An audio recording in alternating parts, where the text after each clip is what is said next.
Well, I would like to welcome everyone today. For some reason, I must have set the webinar up a little differently where I had to admit everyone into the webinar. So not sure what's up with that. I'm going to try to change it for next time so I don't have to keep track of that. Oh, of course, I'm going to have a tickle in my throat. So I have to welcome you, and I have to give you a heads up that this is the first time that Michelle and I have ever offered this particular training via webinar. And so we're hoping to make it engaging enough that in the afternoon hours after lunch where everyone's a little bit sleepy that we can keep your attention and keep it interactive enough. So whether you have just joined prevention, which many of you have, we've learned that throughout the course of our SAPS course here, or there are a few of us on our ethics webinar that have a little bit of experience. And really, no matter where you work, whether it's in the school or in the community, we really hope that this ethics and prevention training will provide you with some new and valuable information and tools. We hope that it will reinforce many of your thoughts about ethics and prevention, and maybe even perhaps challenge some of your ideas on this particular topic. I know I've gone through the online ethics through CAPT a couple different times over the years, and then Michelle and I had the opportunity to go through an advanced ethics course. And I just find it so fascinating. Like, I didn't really ever think about it as much as I do after going through these particular trainings. So we hope that you enjoy it as much as we have enjoyed it. So this is just kind of a little bit of what we have to share. SAMHSA developed it through their CAPT agencies within the last few years, and so we are sharing that with you today. So as substance abuse prevention professionals that we are regularly faced with situations that involve ethics. Sometimes it's very clear on how we should act ethically, but there are some situations that we may not be aware of what our ethical responsibility is, or we might not really know how should we respond in an ethical manner. And so, you know, laws and policies are a really good place for us to start when we're thinking about ethics. But there are going to be some challenging situations in the world of prevention that are not clearly prescribed by the regulations. They're not clearly laid out in policies. They're not clearly laid out in our laws. And so we're hoping that this training will help us to make ethical choices in our everyday work. And so when we complete this training, we're hoping that you will be able to define ethics and related terms in the field of prevention. We hope that you will be able to describe the 6 principles of Prevention Code of Ethics, and those are going to be non-discrimination, competence, integrity, nature of services, confidentiality, and then ethical obligation for community and society. So you don't have to write those down because those will be coming up here in the next few slides. And then we hope that to give you a tool to use that will help you with making ethical decisions. And so EDMP, ethical decision making process, and how do we apply that to our prevention code of ethics? So while we can't cover every situation that's related to ethics and prevention, we do hope that we can explore some different scenarios together during our 6 hours this week. And then hoping that moving forward, you will be able to apply the principles and that decision-making process that we will present this week to pretty much any ethical dilemma that we may encounter in our work as prevention professionals. So at the end of the day, how will we know whether this training has been worthwhile? Or another question that I put up here is, what do you hope to get out of this training? So what I would like to do is just take a moment and ask everyone to chat in the chat box. answering one of these two questions in one way or the other. So what are you hoping to get out of this training, or how will we know whether this has been worthwhile to you?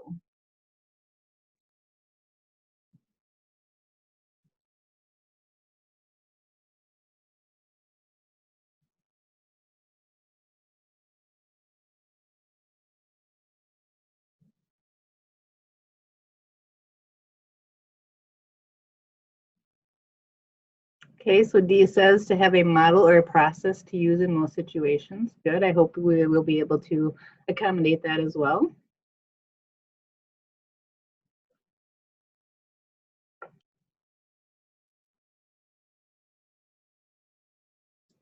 Gain better understanding of ethics and prevention and how to apply it in situations. Good.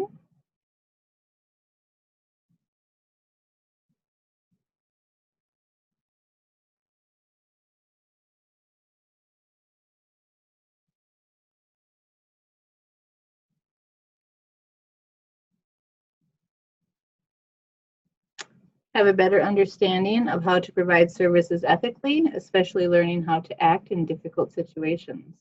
Good, yep.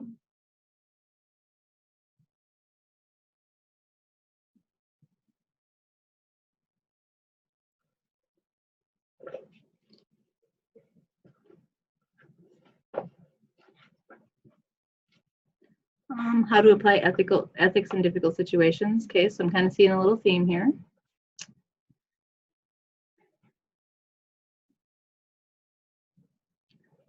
So let me also ask you this. If some of you are still typing, that's fine, or still thinking about it. How many of you have ever faced an ethical dilemma in your work life? And what I'd like you to do is just do the raise your hand option. Michelle, I know we just talked through this. If you don't, is it obvious where your raise your hand option is? If you have a question on where that is, let me know. How about? Yeah, if you go to participants and click on participants, you'll see where it says mute me or raise hand. Okay, very good.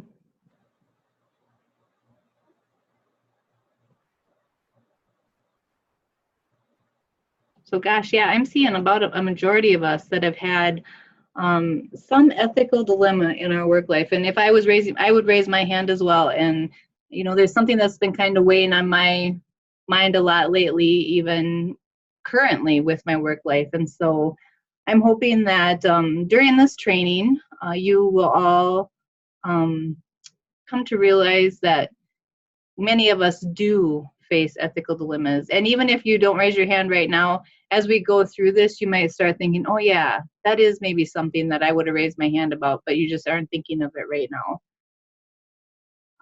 So this training is all about understanding and really intentionally applying ethics in our work life. So I think that, oh, I didn't take the slide out, but really what I'd like to just talk about here is, you know, we did group guidelines when we were face-to-face and peer. And I know that when you're on a webinar, it's really easy to be distracted. And it's easy to, you know, just jump on email, check your email, or it's easy to check a text or whatever. But we really do want you to try to participate fully. We're going to try to keep this as engaging as possible. We're hoping that we can even just try to do some of the unmuting so other people can talk as well. So we're just going to ask that we're flexible and working with this technology and trying to be as present as we can during this particular training.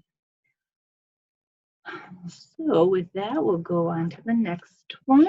And Michelle, I think I'm going to stop sharing my screen so that you can take over. Great.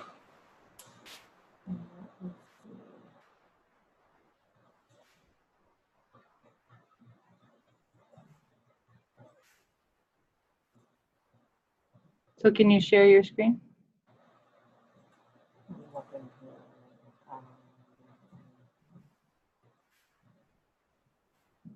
Oops. Sure, there we go.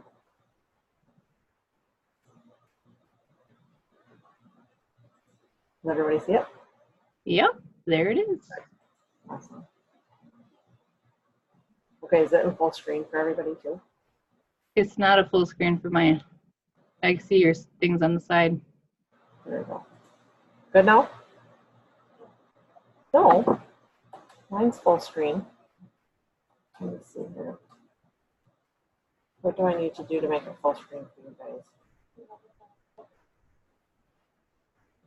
That's what I did. Did it work?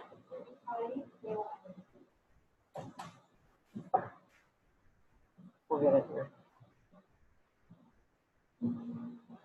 Wow. How about now? Yep, perfect.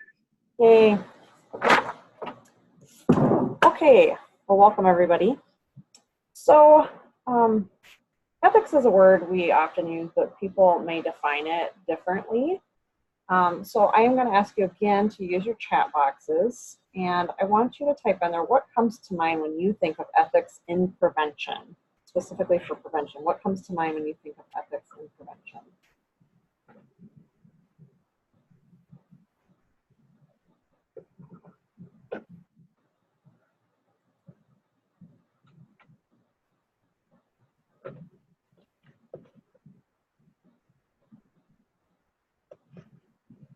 He says, do no harm. Yep, that's good. Integrity. We'll definitely talk about both of those.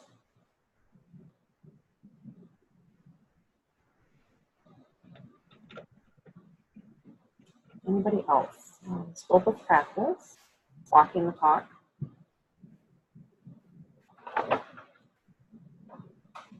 Oh boy, Erin, what is that? You have to elaborate on that, Erin Isaacson. Don't do harm. Don't do harm, she says. Okay. We're in the same room. She can't speak in her speakers, but I can hear everything she's saying. So. Anything else comes to mind when you think of ethics and prevention, specifically the prevention? Those are some good ones, and I feel like we're going to touch on all of those over the next few days. Michelle, you're kind of muffled again. Can you hear me? I can hear you, but you're just kind of muffled sometimes. I don't know what to do. Okay, that was better. Okay. Tell me if I am muffled again. Okay. I think I'm muffled when I start talking downward. Yeah, but just keep letting me know if I'm muffled. Okay. I'll just try to get you to speak up. Okay. Okay. Doing the right thing in difficult times. Yes, for sure. Great. Thanks for sharing, everybody. So, how come my slide isn't advancing? Let me try. There we go. All right. So, we each have our own set of values that influence the ethical decisions that we make on a daily basis. The prevention professionals has that same set of principles that's also based on values to guide the actions and ethical decisions of the prevention workforce. So this diagram depicts the relationship among some of the key terms that we're going to be talking about. So this first one, values, are deeply held ideals, convictions, and principles that are influenced by culture, region, and really so much more. So some examples would be, a value would be work hard. I do feel like I grew up in a family where that was very important. Hence, I tend to stay at jobs for a very long time because that was a value of, you know, put your best foot forward and you work hard. Another value might be family first. And so sometimes we're going to talk about this, but sometimes that can be conflicting if you both have a value of working hard and putting your family first, where sometimes ethically that can be a dilemma for us. The next one is principles. So principles reflect the moral values of an individual or group about right and wrong conduct. Some examples here are do no harm, as already was mentioned, do unto others as you would have them do unto you, and do the greatest good for those in greatest need. And then ethics represent agreed upon codes of behavior based on distinct sets of principles. So the field of medicine has long had a code of ethics. And similarly, we as preventionists have a prevention code of ethics as well. And so we're going to take a look at what that professional code of ethics looks like. So these are going to be the 6 principles that we will be talking about over the next 3 days. Certain moral values form the foundation of prevention profession. These moral values have been organized into these 6 principles that make up the code of ethical conduct for prevention professionals. And we will refer to this as the Prevention Code of Ethics throughout the training. And so Dodie had emailed you this morning and asked you to take out the Prevention Think Tank Code of Ethical Conduct. So if you would just make sure you do have that handy, because we will be referring to some of those definitions throughout the afternoon here. The 6 principles in the code, as you can see, are non-discrimination and competency. We're hoping to get through both of those today. Then we'll talk about integrity, which was mentioned as well. You guys know a lot about prevention of ethics already. Nature of services, we're hoping, and confidentiality, we're hoping to cover on Wednesday, and then ethical obligations for community and society, we would cover then on the last day. As Dodie said, this is our first time doing it, so we really don't have a good timeline of how, but that's what we were thinking, so we'll see in the end how it all plays out. These Code of Ethics were originally developed by the former National Association of Provincials and Advocates. This ethical code was later revised and formalized by the former Prevention Think Tank. It was adopted by the ICNRC, so the International Certification and Reciprocity Consortium, in 2011. So ICNRC, if any of you have heard of the Board of Addiction and Prevention Professionals, that's where addiction counselors and prevention specialists are certified. In South Dakota, we are under that ICNRC board.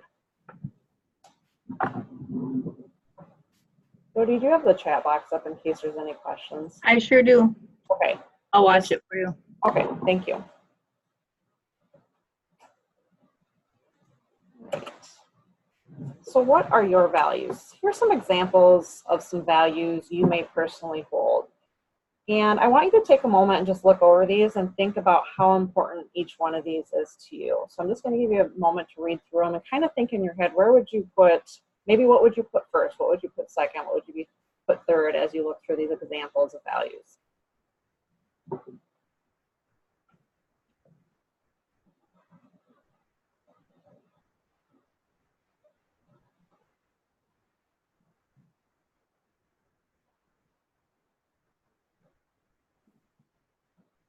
And Dodie, do we have a poll for this one? No, not for this one. No, we don't.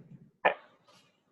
So as you look through those, I want you to think about what were some of the values you placed in the most important category. You can just think about it, or if you want to share with everybody kind of a couple of the most important ones to you, you sure can.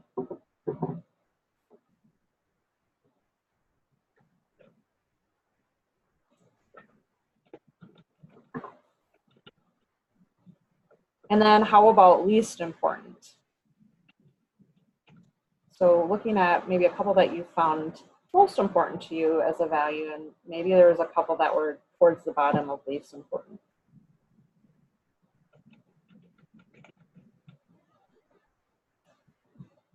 So maybe you've got those in your head, and then I want to ask you, what are some of the different factors that influence how we prioritize our own personal values? So what are some factors that come into play that influence that? If you could go ahead and type that into the chat box. Dodie said you had family first, honesty, and reliability was your most important ones. Thank you. So why do we prioritize? For personal reasons, we all are prioritizing these values. So why, again, what are some of the different factors that influence how we prioritize our own personal values?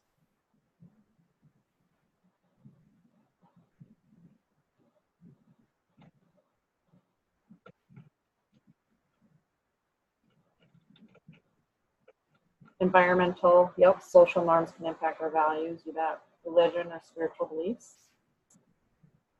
Yeah, as Dodie said, like how we're raised, you bet. Anybody else? Great, yeah. I feel like you kind of have most, they have your other life experiences, or culture was another one that was mentioned there. You might have found this activity a little bit difficult. It's, you know, these are all great values. And so for some people, it might be hard to say, boy, I'm going to put some of these higher than others. And we might have a hard time saying I would put these as least important because we do see them as all important values. But many of us consider all these values to be important, and it can feel uncomfortable to have to identify some or as more or less important than others. But we often need to prioritize our values in order to make decisions both personally and professionally.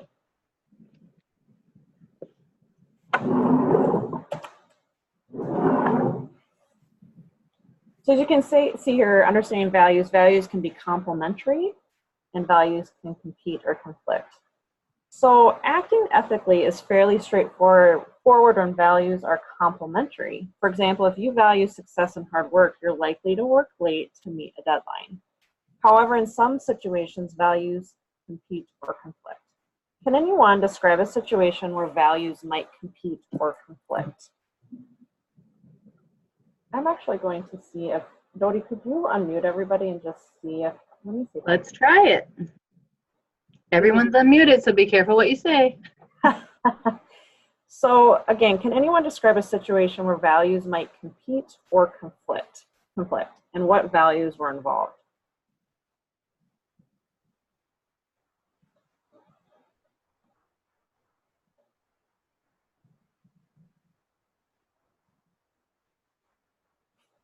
Is everybody unmuted? For sure? They are. Okay. Well, nobody's going to talk, so you can mute everybody again. So I'll give it. What's that? Maybe. Dee, are you there?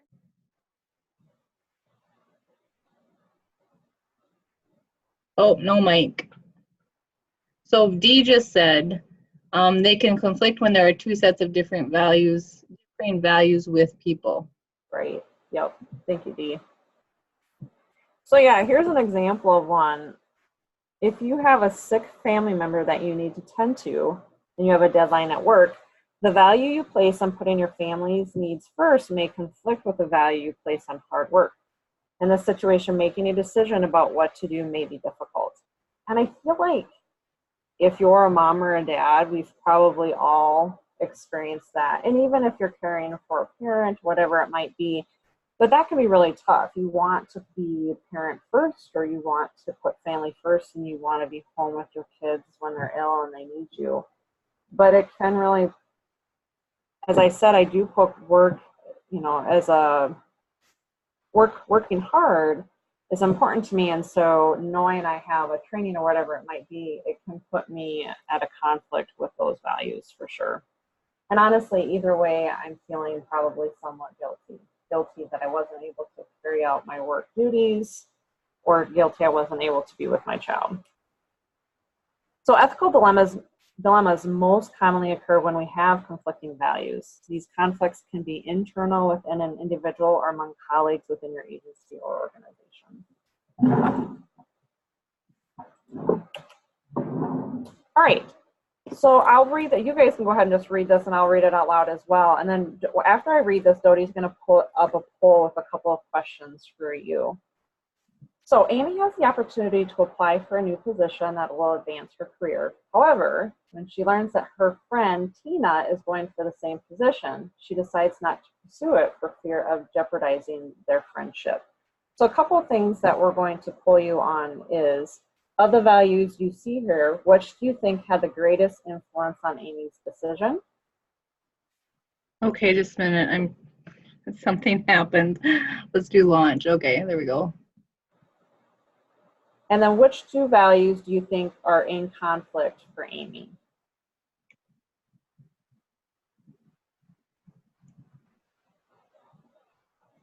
So you should be going in and voting. Can everybody see the poll? I can see it. Go in and vote on each of the three, right? Yes. Okay, I see some responses coming in now. Would it have been okay for Amy to have made a different decision? So yep, if you can answer all three of those questions and then submit, and then we'll kind of see how everybody answered.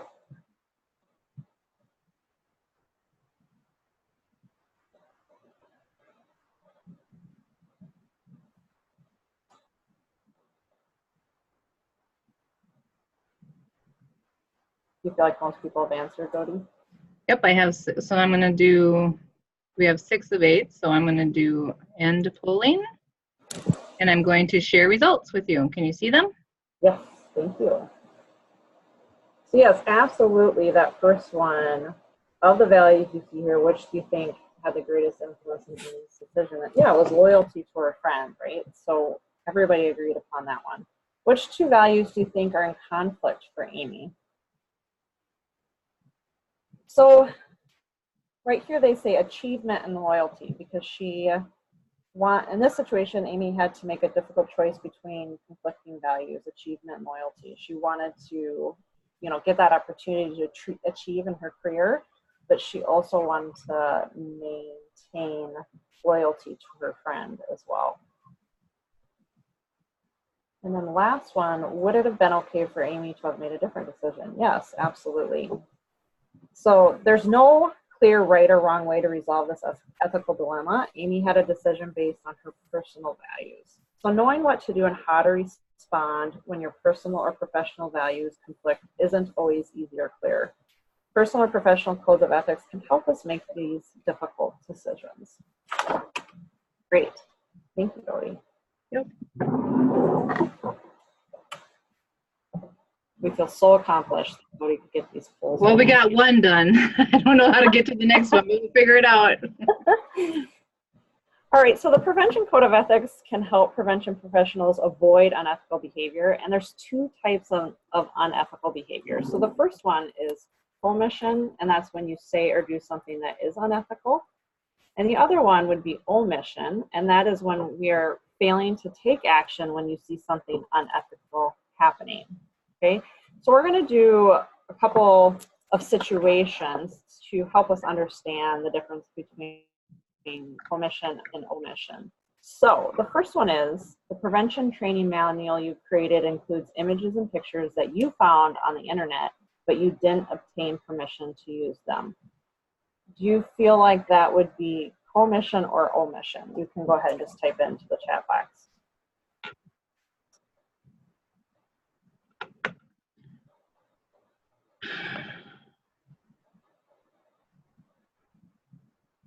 Oh, you know what? I have that as a poll. Oh, you do? I do. But I have that there too. Dang it. We'll do the second one. The second one that I pull out, okay? okay. Okay, I have one omission, a couple omissions.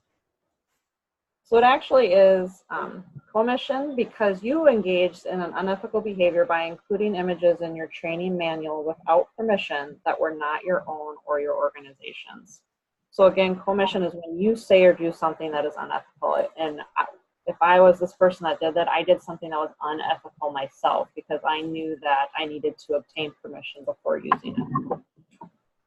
Okay, the second situation, and Dodie's going to pull up the poll for this one, and we'll see what you guys say for this one. When reviewing your colleague's slide presentation, you notice that he did not credit the sources of his data, but you don't say anything to him about this. So you can skip number 1 since we already talked about, but situation number 2, do you think that's commission or omission?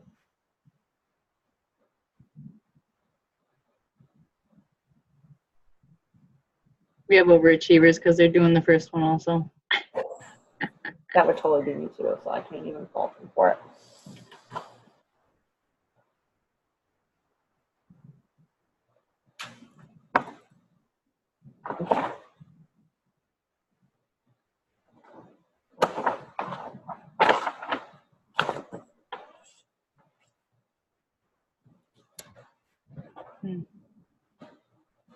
What do you got, Dodie? I have 4 of 8. And D says it won't go through without doing both of them. So that's why we have overachievers. Okay. So 5 of 8, I'm going to end polling and I'm going to share results. So yes, looks like maybe 4 of the 5 said omission, and that is correct. That one would be omission because you did nothing to let your colleague know that he must credit the source of the data and information he used in the slide presentation that are not his own or his organization's. Even though you didn't use the data without citing the source yourself, you acted unethically or failed to act ethically by not talking to your colleague. So I think this can be a very tough one, right? Sometimes it's easier to recognize when we're doing something unethical and to correct that. But when we think about having to correct our colleagues or our coworkers, that can be a little bit more difficult. But again, so commission is something that we say or do that's unethical. Omission is failing to take action when you see someone else doing something unethical, but we don't say anything about it. I feel like I have a really good example of that from, when I first started in this position, I was doing Aaron's job in the library where I was checking out resources, and our addictions counselors were probably the ones that used the library the most. And oftentimes they were like, well, I'm just going to copy this because I'm going to use it for education. And they'd always have a way to justify it. Or they're going to say, I'm going to copy this, but you don't know that because I know that you follow all copyright, whatever. And so, yeah, it really kind of does put you in that ethical kind of a dilemma, I would say. Yes. So I agree. Do you have any words of wisdom on how to handle that moving forward? well, I would have to say that most of the time, because I was pretty green, I would just say, okay, I don't know anything, but now I would probably say something. Yeah, I don't know if I've handled it right or wrong, but I definitely, people have asked, can I make copies of this? Well, clearly it states in here that, you cannot copy these are copyrighted. But I mean, honestly, once they step out the door, I don't know if they made copies or not, Right. But thanks for that example. It's a great one. And also, it makes me think about when I do life skills training and I let people know, you're going to do life skills. You don't have to purchase the workbooks. You could just give a piece of paper and talk to the students about what to write down, or you can do flip charts, but you cannot make copies of those workbooks. You do have to purchase those workbooks. They are copyrighted. Any other examples anybody would want to share? A good example of either a situation of omission or omission that you've experienced?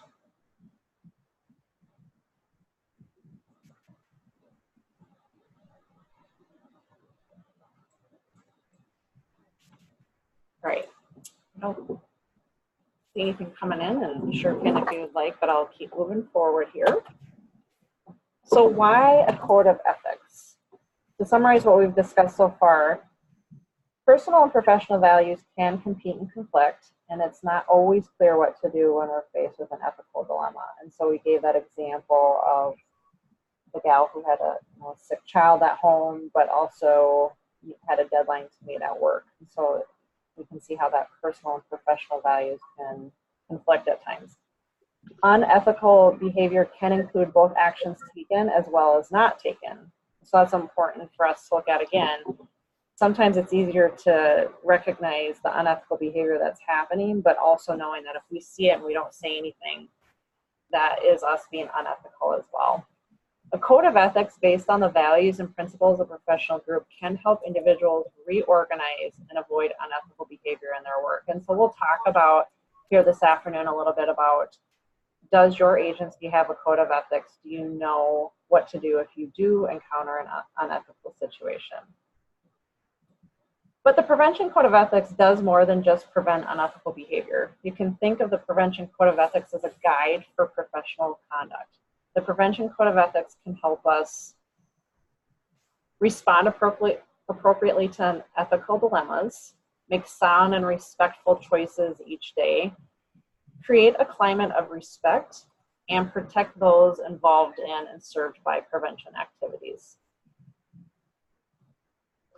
So do you have anything to add about how an agreed upon code of ethics can help us in our work as prevention professionals, other than what's listed up here?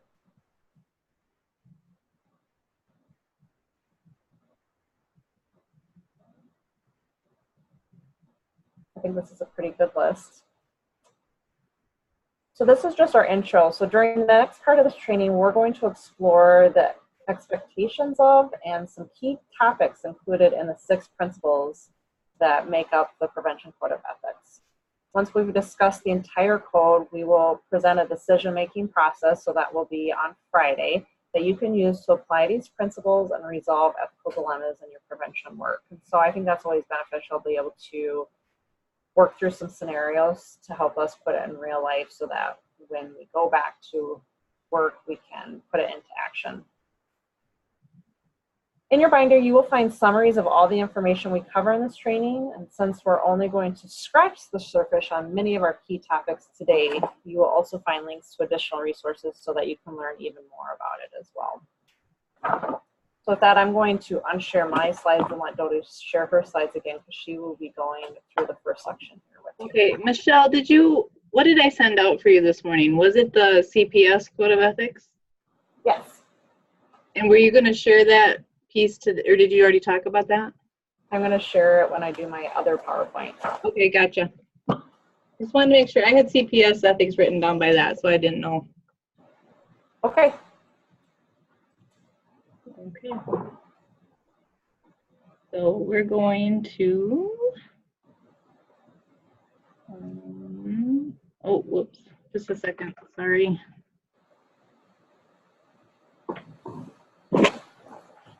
Okay.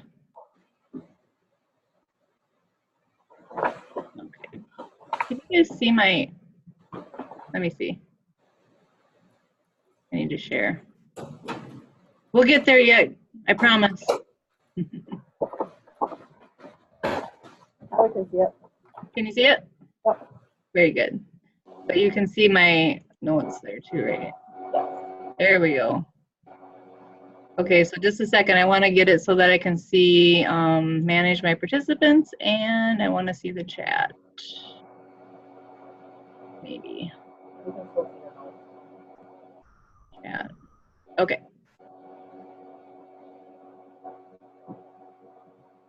All right, so, Dodi, yeah, you can still see our notes.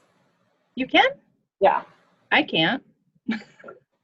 Yeah, I think I had to do the same thing. What did you tell me to do, Erin? Go back out. Okay. And that work? No. She says the far one right before Zoom. When you exit out. Okay, let's do. She said that one. Now? Now can you see just the screen? Nope. Under display setting, maybe. What? At the top, you see display setting. No. Display setting, no. Slideshow. Oh, you don't see them.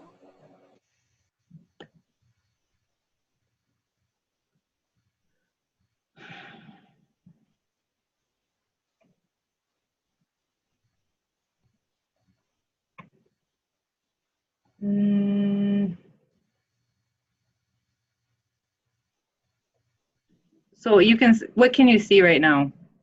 Just the pages on the slide for one. Maybe if you hit slide behind. Let's do this. I'm gonna do stop share. Share.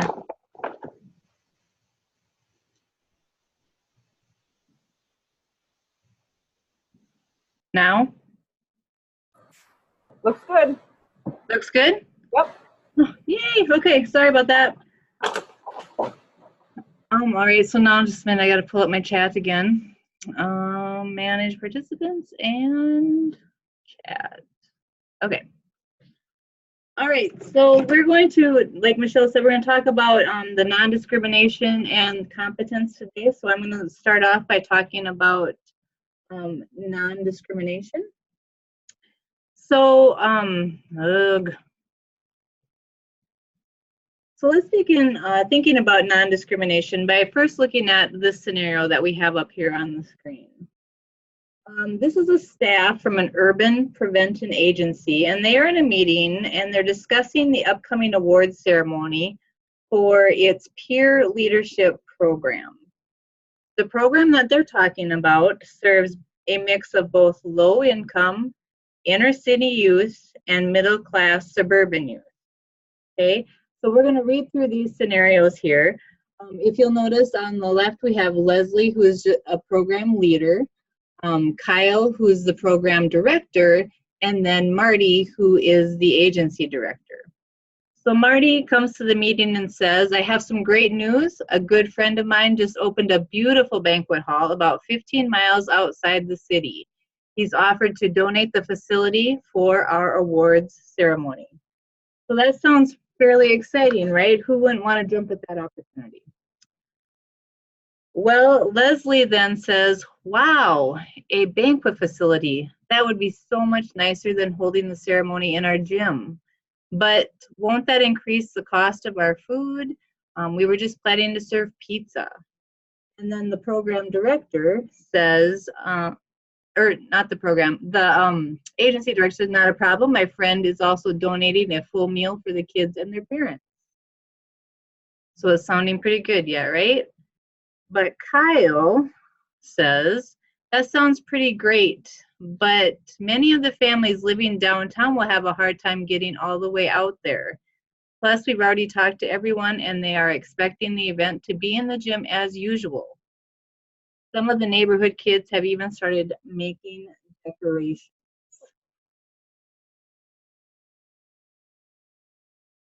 To which the program leader then says, I don't see how we can pass this up. I've heard that this new banquet hall is beautiful. The local kids and families won't mind at all. In fact, I bet they'll love it. And the agency director says, I agree. And our board of directors is thrilled with the idea. I need to give my friend an answer today, or we might lose this opportunity. So what do you think, Kyle? So what I would like you to do is take a minute or so and write down, how do you think Kyle should respond? And once you have something written down, you can either type it in the chat box so we can kind of see what you're thinking, or just write done if you don't want to write up what you have, or type up what you have written.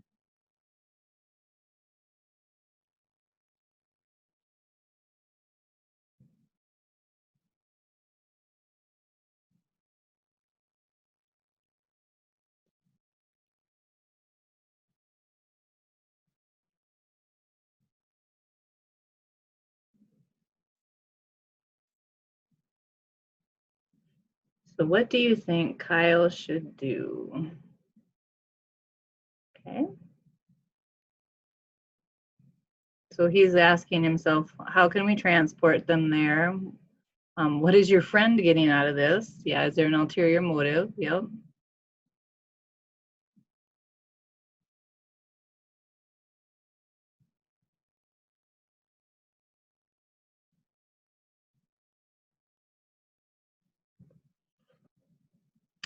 The event is about the participants. We should make sure the location where they are able to attend, okay?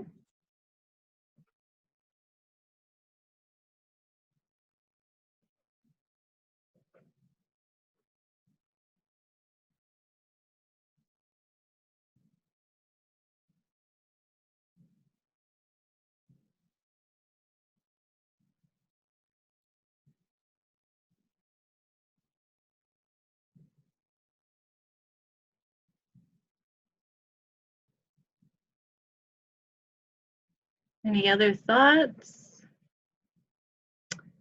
Can we request more time to further discuss this and make a final decision after hearing more from all? Good. We want to go to where the people are and continue to advocate for the original place, okay?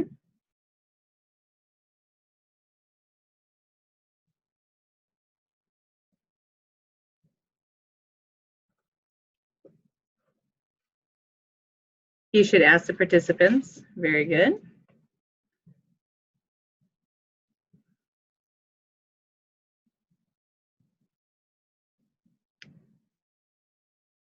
So I think we have some really good answers, really good thoughts going on as we head into this non-discrimination principle. As we go through it, we will revisit Kyle's dilemma, and we'll have a chance to do another poll to decide, what is his best option after looking at what the principle is all about here. So if I could get you to pull out that document that Michelle referred to and that I also referred to in the email this morning called the Prevention Think Tank Code of Ethical Conduct. And what I'm going to do is I'm going to just read the non-discrimination principle. And as I read this, what I would like you to do is underline some key points or key words, or even just write down a key concept that you hear while I read it. So non-discrimination. Prevention professionals shall not discriminate against service recipients or colleagues based on race, ethnicity, religion, national origin, sex, age, sexual orientation, education level, economic or medical condition, or physical or mental ability. Prevention professionals should broaden their understanding and acceptance of cultural and individual differences, and in doing so, render services and provide information sensitive to those differences.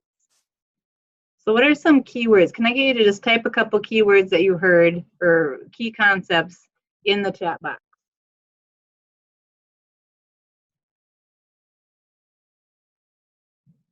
Or even, what exactly does this mean? In simple terms. Sensitive to differences, good. Broaden understanding and acceptance, yep.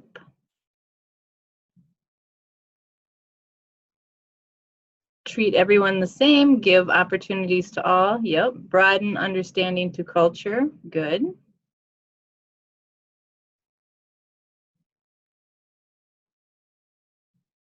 Yeah, so you guys have hit on some of those key points here. And when we're looking at the non-discrimination principle, it's really meant to help us deliver substance abuse prevention services that are accessible, equitable, and appropriate for diverse populations.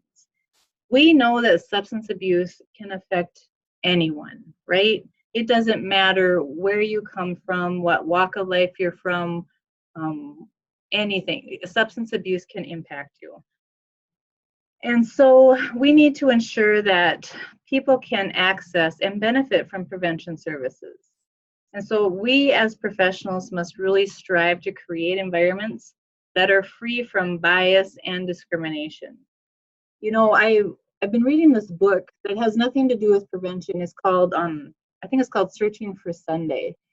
And it's really about, finding this, the author was really trying to find her faith, find her church. She grew up a preacher's daughter, but was really questioning things, okay, as she got to be an adult. And one of the things that really stood out to me in her book was she was from down south, and there was a vote coming up, and I think it had to do with LGBTQ rights, probably like should marriage be legalized, that kind of a thing. And she said she was walking into her church and they had a sign in the front lawn that was telling the members how they should vote on this particular issue. And so she just got to thinking about the fact that because they were against this particular legislation, anybody who might be struggling with that, maybe they were in a relationship, and how welcoming would that church be to them? It wouldn't be, right?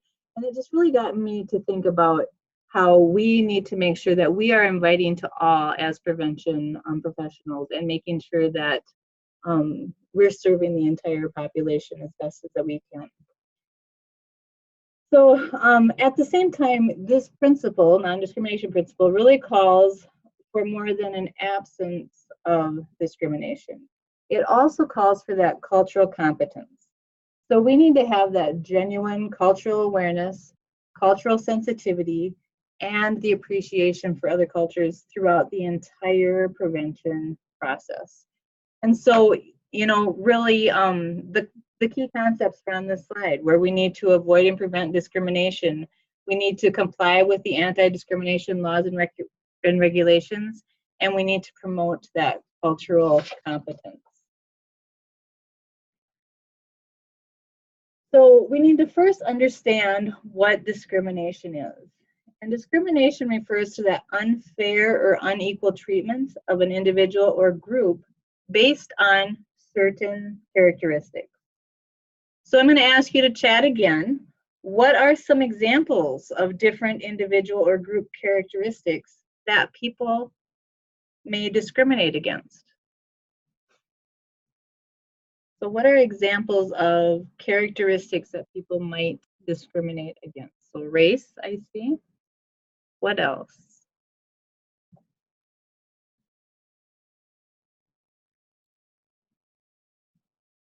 Handicap.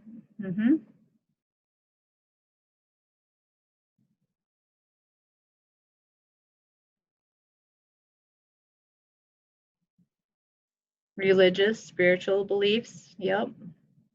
Religion, good. Age. Culture, income level, looks, absolutely. Those who are just different than you. Yep.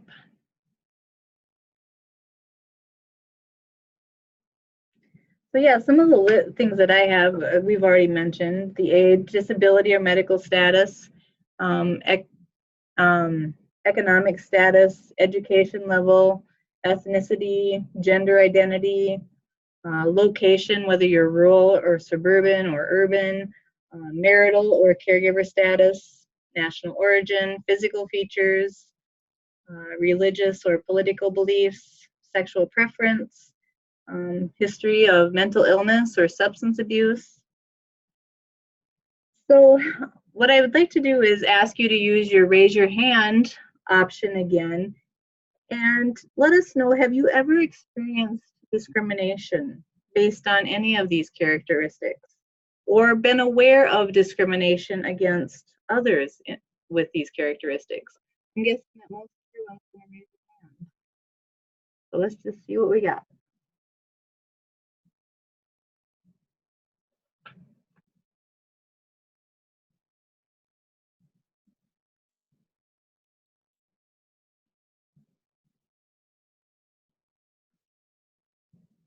Okay. All right. So we're going to go through a few different scenarios, which I have polls for these. And so I'm just going to go ahead and launch polling right now. And first of all, we know that discrimination can be intentional or unintentional. So whether people's actions are deliberate or not, the impact can be the same, right? But sometimes the lines between discrimination and non-discrimination can seem blurry. So let's take a look at this first scenario first of all. It says a prevention professional instructs program staff to exclude a potential participant from an upcoming program because it would be hard to accommodate his disability in planned activities.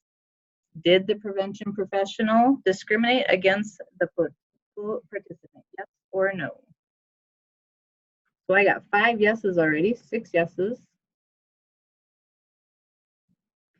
I'm going to end polling and I'm going to share the results. There we go. So yeah, the reason being is because denying someone access to a program because of a disability or failing to make reasonable accommodations for someone with a disability are forms of discrimination. And instructing one person to discriminate against another is also a form of discrimination. You know, back when we were doing work for Department of Education, I remember they had this requirement that we put on all training registrations where it had the listing of the, I don't know, disabilities. So they needed to let us know if they needed different accommodations. Did they need an interpreter? Did they need special food? Whatever. So that we were going to be inclusive of those individuals, even though they might have some disability going on that might prohibit them from getting the best out of that training if we didn't accommodate their needs. All right, so let's see, I want to go relaunch. Do you want to continue? Continue. Oh, wait, end polling, sorry. I don't want to do that. I want to go here. So I'm going to go to the next one, and what slide am I on? Okay, there we go. So for this one, we have a prevention professional decides to only accept applicants for youth leadership retreat who are free of piercings and tattoos. Did the prevention professional discriminate against youth with piercings and tattoos? Yes or no?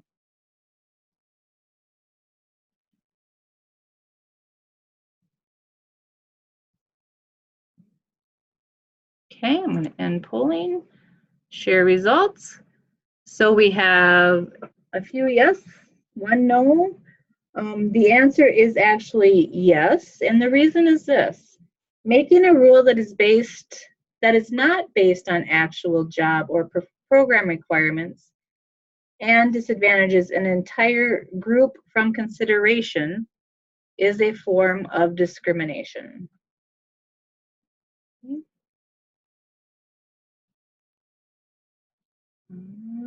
Next one. Oh, stop. And 13. Launch polling. So this one we have is a prevention professional informs a female employee who complained about sexist jokes at the office that she cannot attend an upcoming training because staff members now feel uncomfortable around her. Is this discrimination?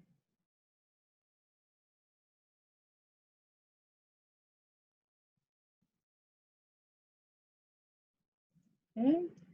Yep, and all of us agree that it is. And there are two types of discriminations that are happening in this example. Do you want to chat what you think they might be?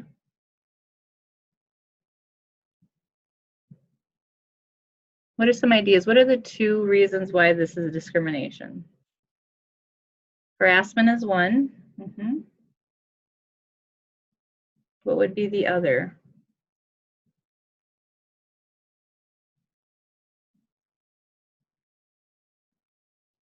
Okay, could be gender. Excluding her. Yep. Yep, so that's exactly right. So any conduct that might reasonably undermine, offend, humiliate, or intimidate someone, such as the sexist jokes, is discrimination, okay? And then the second piece is penalizing someone for complaining about that discrimination is also a form of discrimination. So Vani asks, what about hiring someone who smokes? Is this discrimination if you don't hire them? What do you guys think?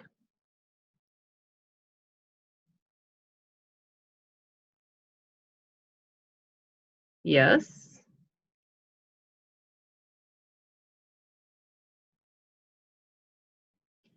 So I'll take it a step further, Vani, and I will say, are you asking, like, what if they are teaching, like, for example, Teens Against Tobacco Use, where they're teaching teens to go in and do some cross-age teaching? Would that be ethical to hire that person? Or would it be discrimination? So Wendy asks, what is in the job requirements? So that would be one thing that you would need to look at. Erin says if it coincides with the ethics of the job, it would kind of make it unethical. Yeah, I agree. I think that's a tough one, but I do think for most jobs, to not hire someone who's a smoker would be discrimination. I think if you go back to the professional code of ethical conduct for prevention specialists, that the one that I sent you that we'll go through a little bit, under personal conduct, it says prevention specialists shall have a responsibility to model and promote a healthy lifestyle and will well-being by low risk or no use of alcohol, tobacco, and or other mood-altering chemicals. Okay. Yeah, so good question. Again, now there's no easy answer, but does that mean that I prevent? Well, if it does, D, I'm probably out of a job. But I understand, yeah. All right. So I'm going to go stop share results here, and then we have another one coming up. Let's see. We are on 13, right? Nope, 14. So the next one that we have is this. A prevention professional desires to assign program roles to agency volunteers who have completed a cultural sensitivity training.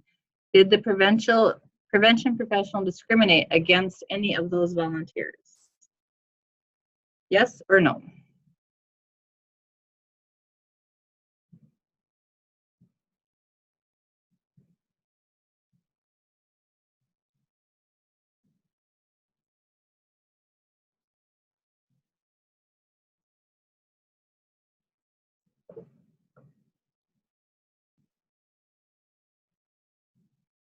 All right, so I'm going to end polling. I'm going to share results. Everyone's pretty much in agreement that the answer is no, and that's correct. It is not considered discrimination to assign people different roles consistent with their qualifications. And then I have one more here.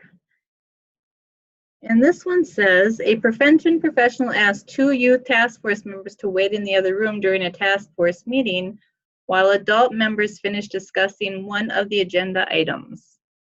Is this discrimination? Yes or no?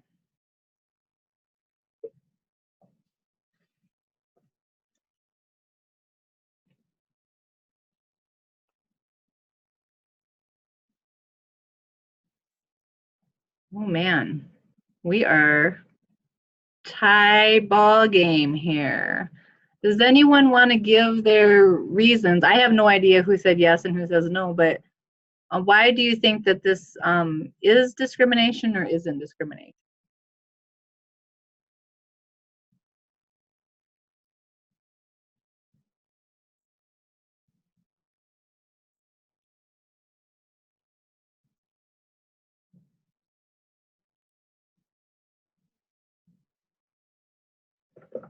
You want to share your thoughts in the chat box?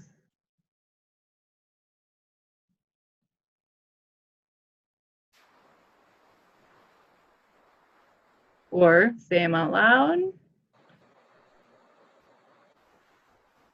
So you, minors with a question mark. So then are you saying that they have been discriminated against or not? Yes, not, okay.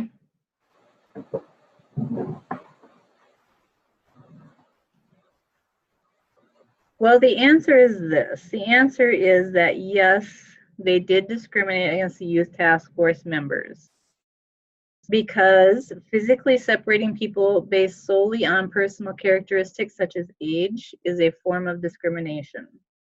In this situation, all task force members should be treated equally. If it's an item on the general task force meeting agenda, then it should be appropriate for all task force members. If it's not appropriate for everyone, then it shouldn't be on the general agenda. So Wendy asked, how young are the youth? Maybe the discussion was not appropriate for them to hear. Okay, so you typed that as I was saying that, but so if it's not appropriate for them, it shouldn't have been on the agenda is what they're saying. I kept thinking back to like when I was on school board, you know, there were things that you had to discuss in private, but you went into executive session. And so, but this is just a task force which is open to anyone, right? So there wouldn't be something like that, I would think, on the agenda. That would be more for the maybe steering committee, the advisory board, the board of directors, or something like that. Okay. All right, so I'm going to get rid of the polling here. Let me get through these. I should have been going through these at the same time, but there we go. So the expectations of the non-discrimination principle are really grounded in the values and the best practices of prevention.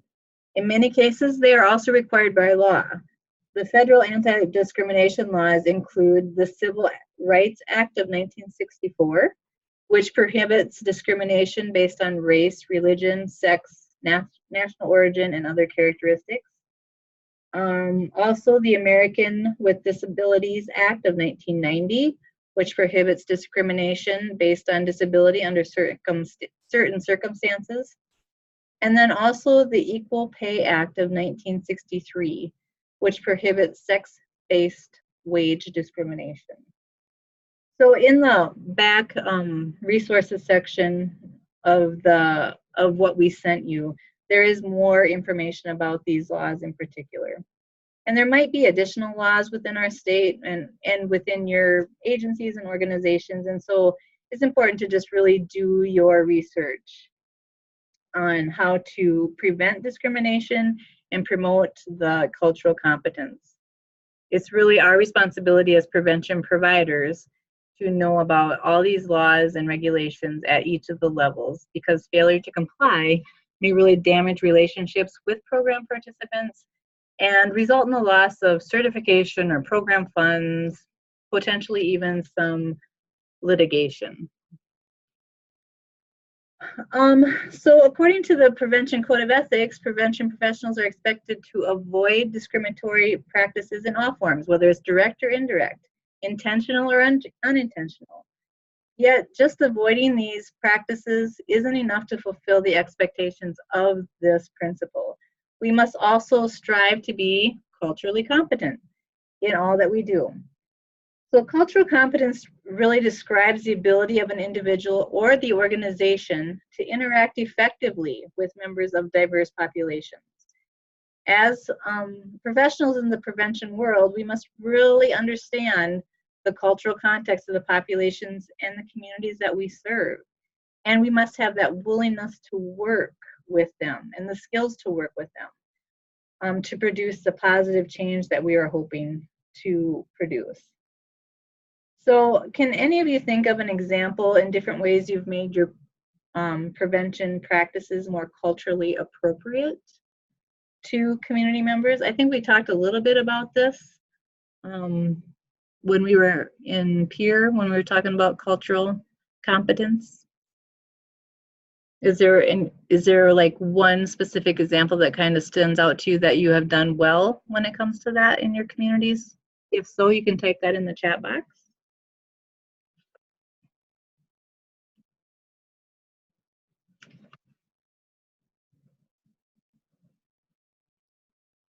And if somebody is typing, that's great. But while we're waiting here, if you want to pull out the handout that says activity enhancing your cultural competence, I would like you to pull that out.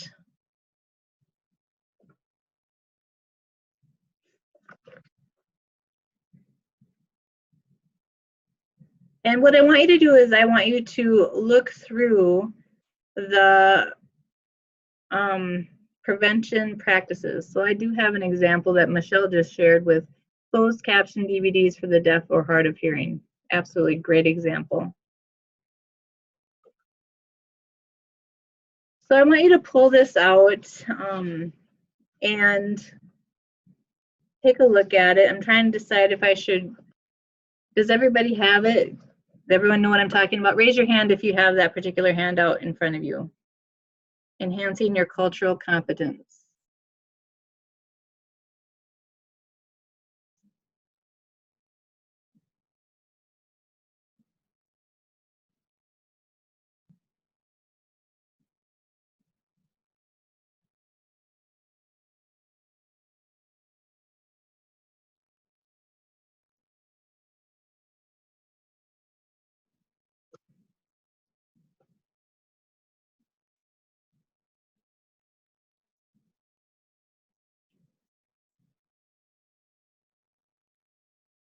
Okay, we're getting there.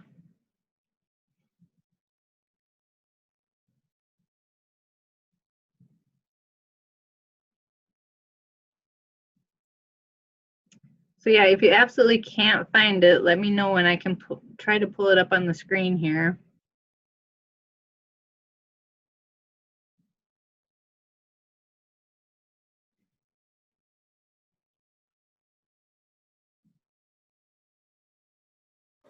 Just a reminder, if you go to the bottom of your PowerPoint, or for some it's the top, you'll see it says participants. It says, and if you click on that, then you'll see where it says mute, unmute me or raise hand.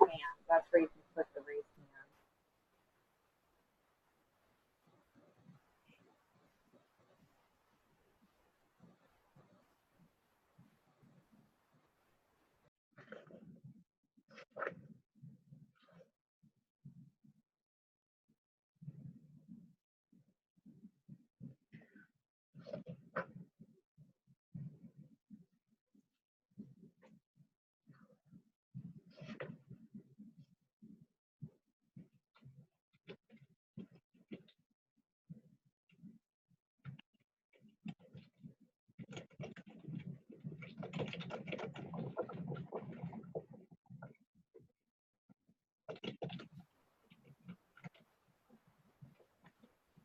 So I just typed a question in the chat box. It says, what is something you've, whoops, spell check, you've done in your work that illustrates one of these practices?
So one answer we got is I intervene appropriately when others within my program or agency engage in culturally insensitive or biased behaviors. Thank you.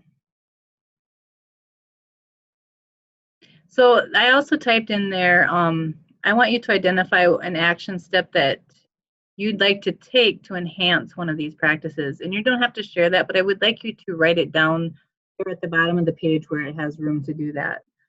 I also have, when working in another state, I did research on their demographics, data, ethnicity, etc. Yeah, so you're being culturally competent there. I avoid imposing my own perspective when it is inconsistent with the attitudes, beliefs, and values of the people that I work with. Good.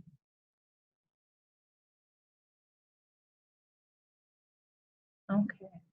I'm just going to give you a minute to write down an action step that you're going to take when it comes to that.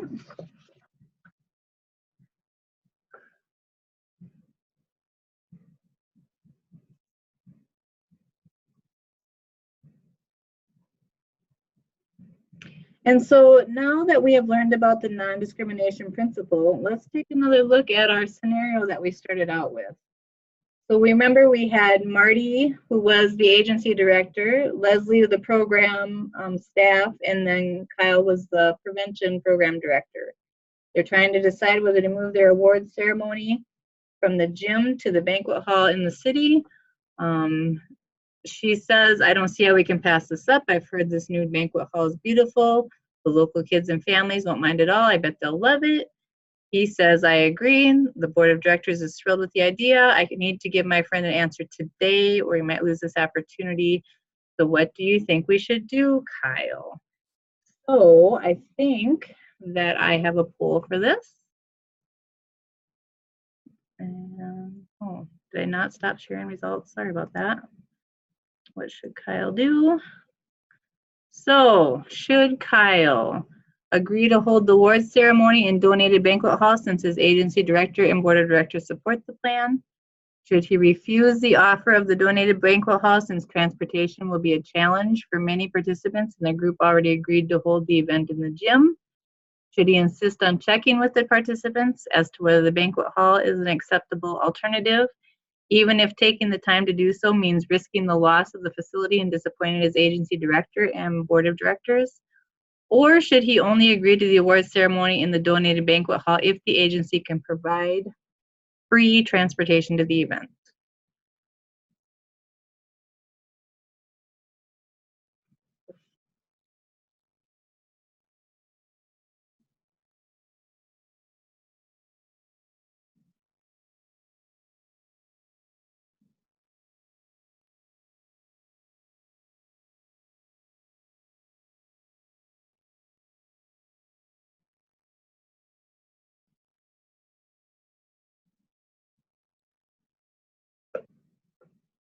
All right, I'm going to end polling. I'm going to share results. So we have 2 of us who say insist on checking with the participants first. And then the rest of us said that only agree to the award ceremony if free transportation can be provided. So I'm going to go with stop share, and we're going to see what Kyle should do according to this.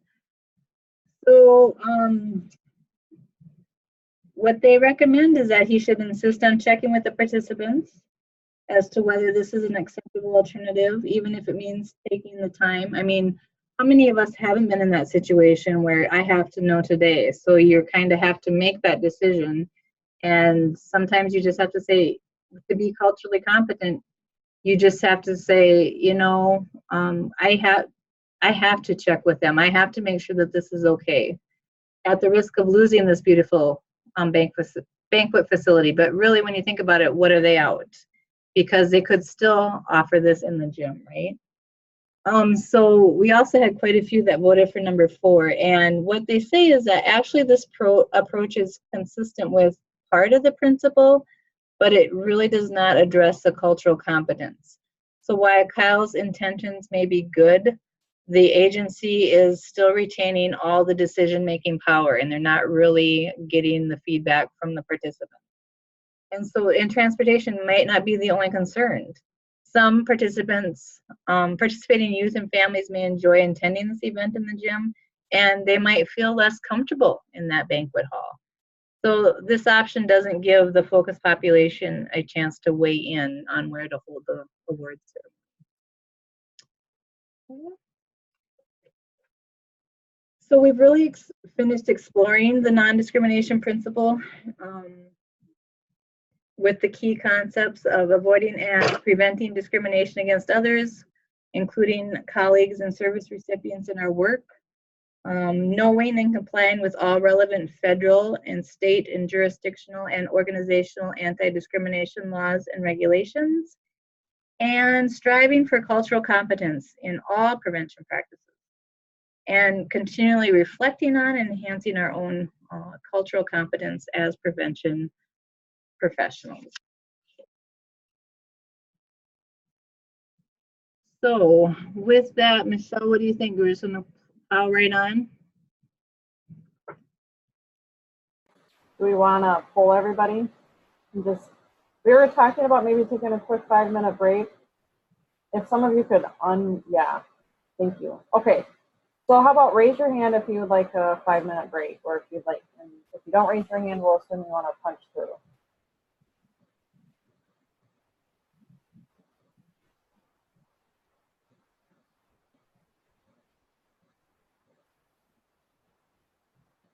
I'm only seeing one person. So Jana, if you do need to take a break, feel free to do that. But we'll just keep going, and I completely understand if you need to run out and use the restroom or get something to drink. But we will keep on moving here. So let me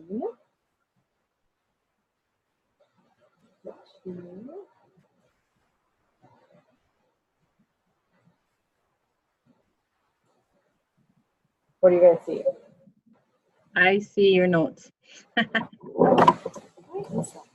Okay. Should I just close out of it and go on it again?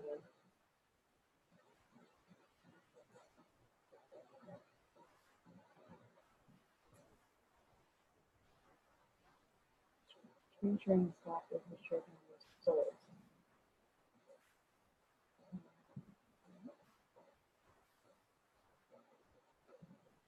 Do you see what I'm doing here? Yep.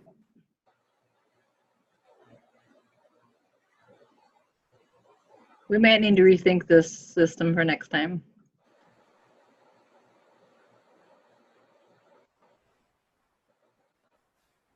How about now?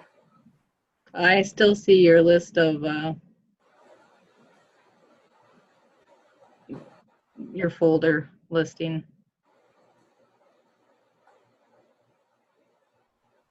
What did you have me do last time? What did you say? Sorry, I'm talking to Aaron. Oh.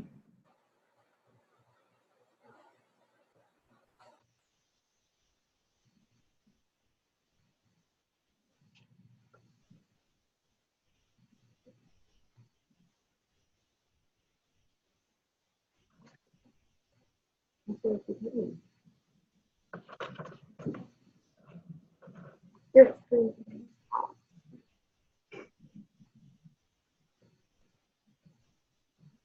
What do you see now? Still the same. It hasn't Oh, moved. pause. Resume share.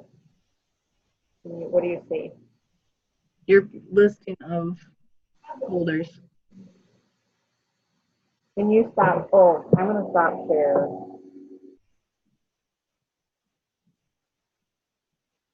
I would stop share and then I would pull up your PowerPoint and then share that. Oh, here it comes. There it is. You got it. Lord, Lord, Lord. Okay. We'll do better next time, guys. Thanks for being patient with us. Okay. So before we explore the expectations of the competency principle, that's something we're going to go over. We're going to think about how we feel about driving. So most of us have driven at some point in our life. I don't want to make assumptions that all of us have, but I would say the majority of us have probably learned how to drive at some point in our life, and a lot of us probably drive on a daily basis, especially in South Dakota. A lot of us don't take the light rail, those sort of things. So I would just say by a raise of hands, got to get my chat box up here. How do you feel about driving a car? So raise your hand if you would feel comfortable driving a car.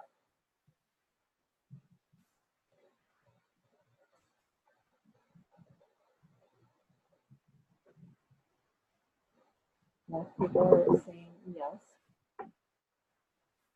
Okay, what if I said a pickup truck? Would most of you continue to raise your hands if I said pickup truck?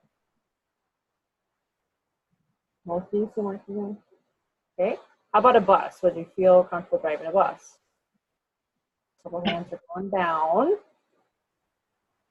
D, all right. And how about a tractor trailer truck? Would you feel comfortable driving that? No. Oh. Dana, would feel comfortable driving that one.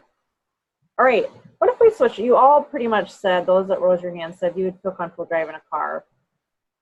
So would you feel comfortable driving a car on a quiet country road? Raise your hand. Most people are saying yes. What if we switched it to in a suburban neighborhood in traffic in a major city?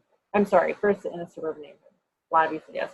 What about in traffic in a major city? So we can think about Los Angeles or New York. Would you feel comfortable driving a car in that situation?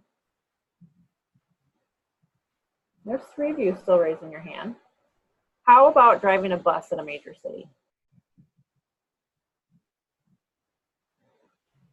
Wendy, indeed, you would still. Awesome. Big city girls. All right, thank you so much for participating in that. So I want you to think about now, how many of you would feel comfortable teaching someone how to do these things? I won't ask you to raise your hand for this, but would you feel comfortable teaching someone to drive a car or a pickup truck? A couple of you said you'd feel comfortable driving a bus or a tractor trailer truck, but would you feel comfortable teaching someone else to do that? How about teaching someone to drive a car on a quiet country road? You might feel comfortable doing that, but would you feel comfortable teaching someone to drive in a suburban neighborhood or in a big city like Los Angeles or New York? You know, I think about my 13-year-old. His dad had him drive Del Rapids and back on back roads to get comfortable with driving. And I can't imagine taking that same 13-year-old to New York City to drive in New York while he's trying to learn how to drive, right? So big difference when you're thinking about where you're trying to teach somebody these things. And then how about teaching someone to drive a bus in a major city? Would you feel comfortable with that? So even if you said you'd feel comfortable doing those things yourself, would you actually feel comfortable teaching someone that? With any setting of knowledge and skills, including those related to driving, there are various levels of competency. We may be comfortable and feel skilled at one level, but not another. So you might have said, yeah, I'd feel comfortable driving a car or pickup truck, but once we got to a tractor trailer truck, not so much. And that would be, I wouldn't even feel comfortable driving a bus, not even a short bus like Barb does to the SAG conferences. And it's important that we accurately assess our skills before taking action or performing a set of tasks, like driving a bus in a major city. And I feel like I've had to do this over my career in prevention and accurately assessing my skills. I think sometimes when people hear prevention specialists, in particular when you're at a prevention resource center or a resource center, so they see us as kind of the end-all be-all when it comes to prevention services. But I've seen that shift over the years of just because I do prevention doesn't mean I am the best person to be presenting on all aspects of prevention. I might not have the skills, knowledge, or ability to do some of those, or I need to get some training on that before I feel I can accurately and ethically do that. Great.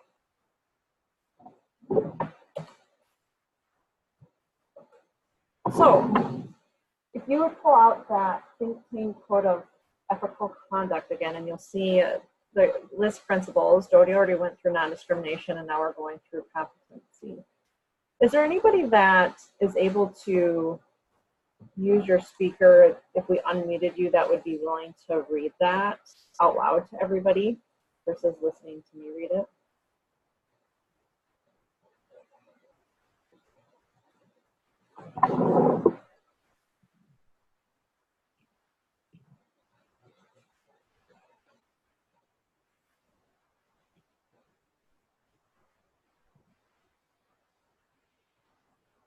Okay. No one's responding. What did you say? No one's responding. You unmuted everybody? Oh, no. Now they are. Maybe nobody has the ability to speak. You can't hear me? I'm muted? Oh. No, wait a minute. I can hear you. You can hear me? Yeah? Oh, Jody can hear me. Karen says she can't hear me.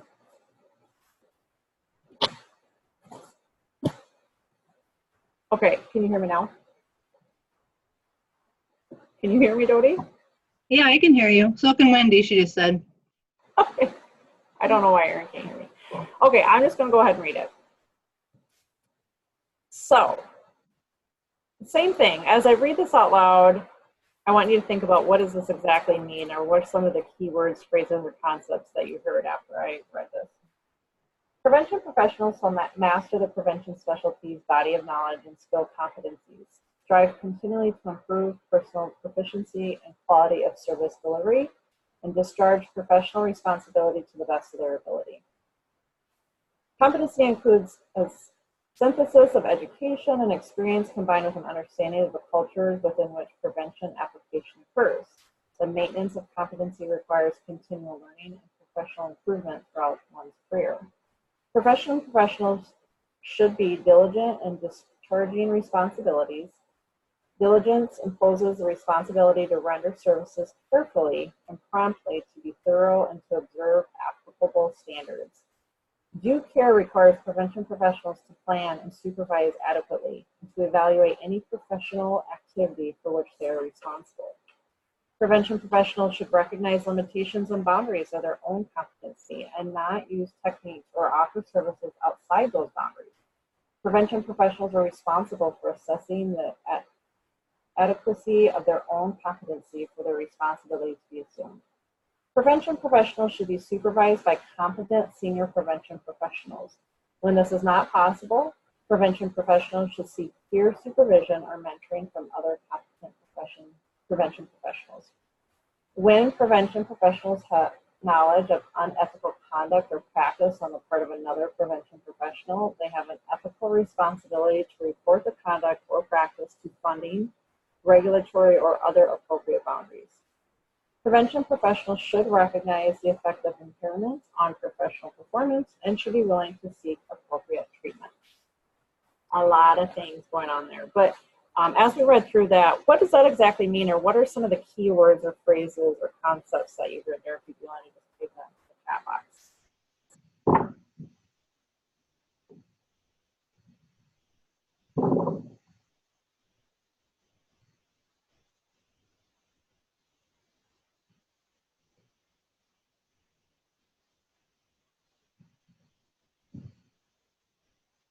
Responsibilities and mastery. Yep, great.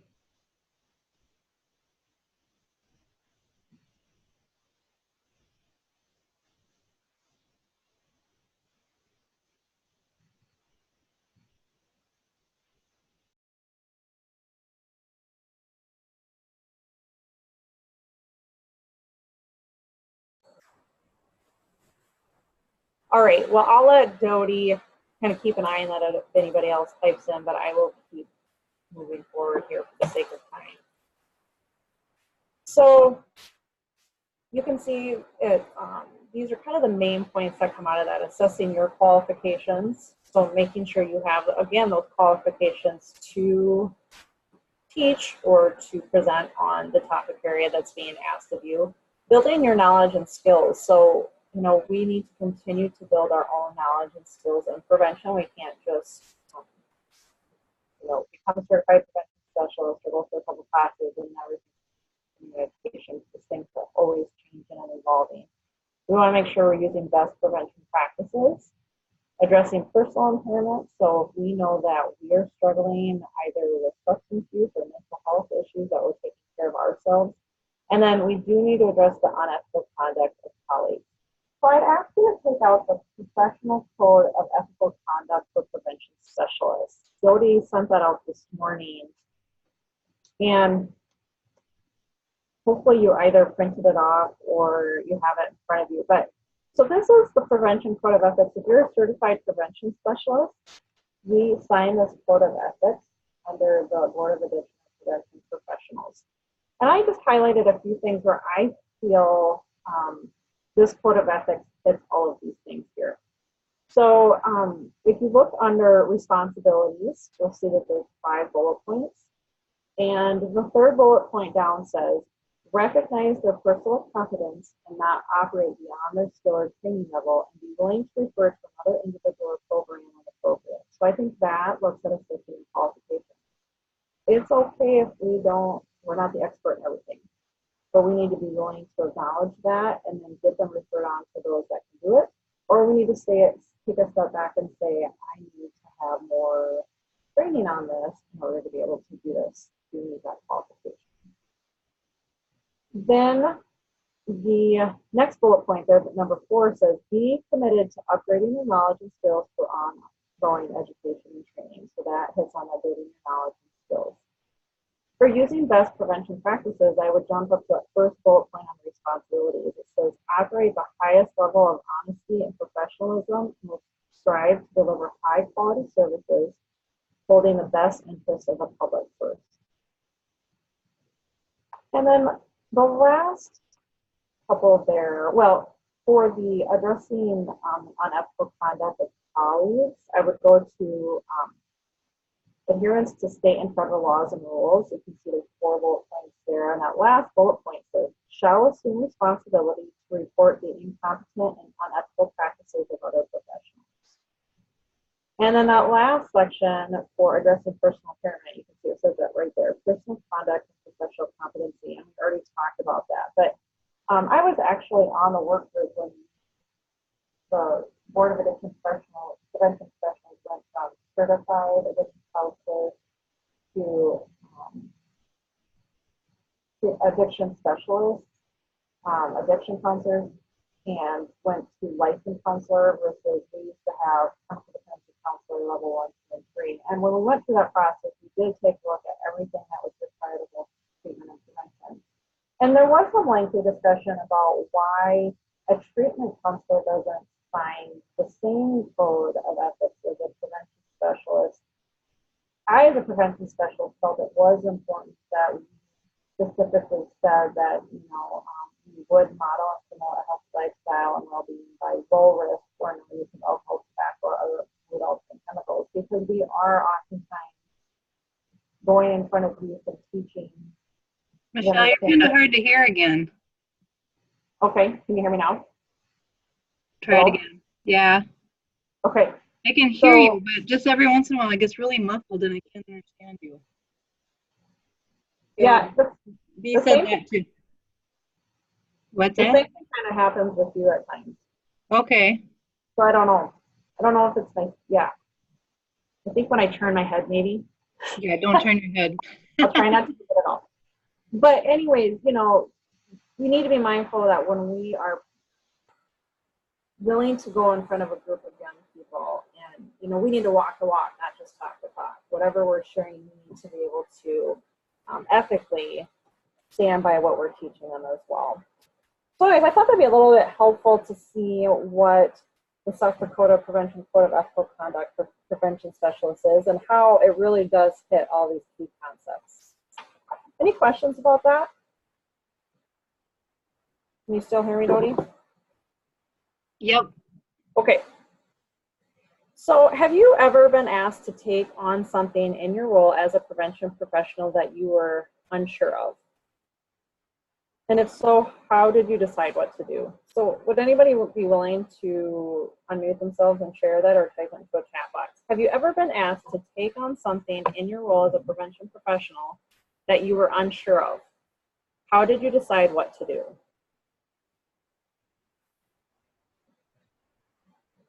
As we're waiting to see if anyone else has an example, I'll share one here for you.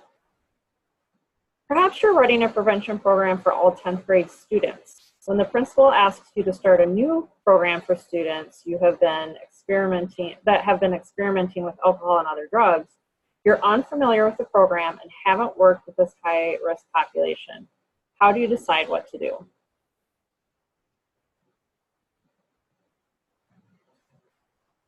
With anybody else, I don't have my chat up here. I'm trying to.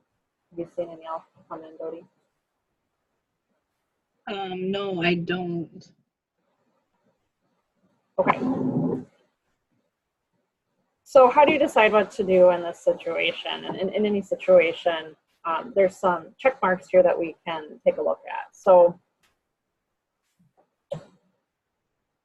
alignment with job description. So with this one, does the role or task align with my job description as a prevention professional? And if you can check mark yes to that, then it might be something that you consider doing.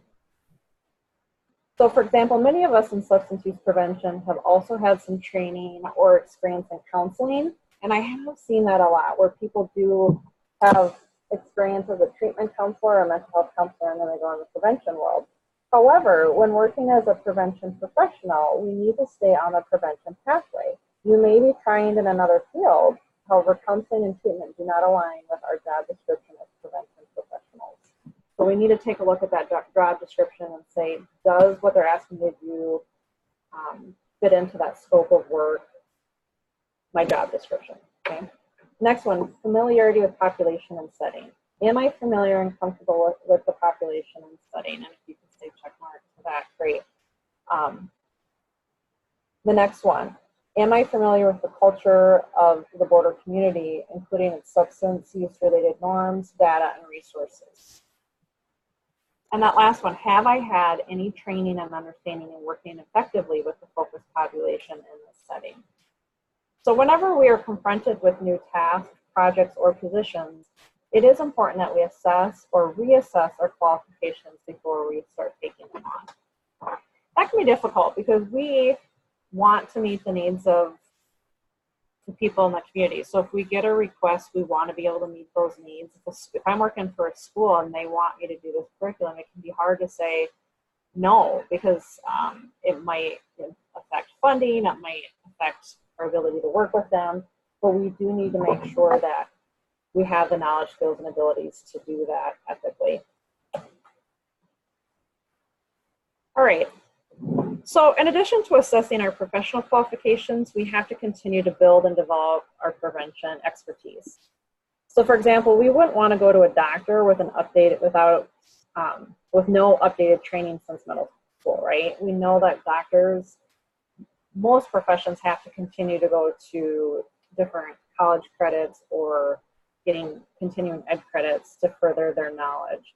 We wouldn't want to go to a lawyer who hadn't learned anything new about the law since graduating from law school. Laws are changing every single year. So it's the same thing when we're talking about prevention.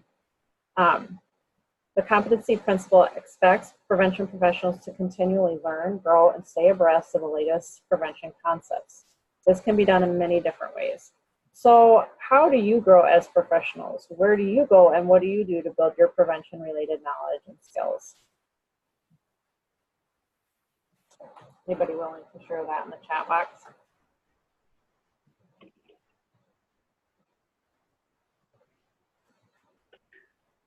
For one, you're, taking SAPS class would be an example, right? That would be one example of why the state, thanks Cody, Michelle, and Bonnie.